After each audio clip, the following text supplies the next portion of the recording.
TTD మాజీ chairman భూమ్నా Karunakar Reddy సంచలన వ్యాఖ్యలు చేశారు. బీఆర్ నాయుడుపై తీవ్ర విమర్శలు గుప్పించిన ఆయన, పవిత్రమైన దేవాలయంలో అనుచిత చర్యలు జరుగుతున్నాయంటూ ఆరోపించారు.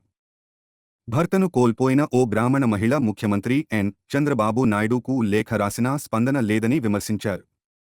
ఉద్దేశపూర్వకంగానే బీఆర్ నాయుడు వంటి వ్యక్తిని పదవిలో ఉంచారనే అనుమానం కలుగుతోందని పేర్కొన్నారు. బతుకు పశువు కంటే హీనమైనటువంటి వ్యక్తివు నువ్వు. పవిత్రమైన దేవాలయంలో పాడు పనులు చేసేటువంటి నీచాతి నీచుడివి నువ్వు.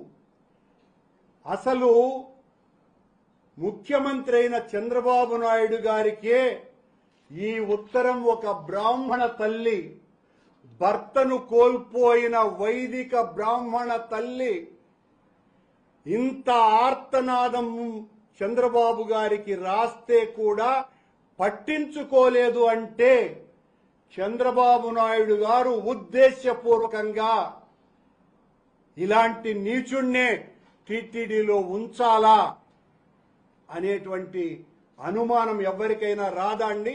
ఈ ఉత్తరం చూస్తే ఎవరికి రాదా? ఉద్దేశపూర్వకంగానే చంద్రబాబు నాయుడు గారు ఈ రకమైనటువంటి వ్యక్తికి ఈ పదవిని ఇచ్చినారు. ఎంత దారుణం!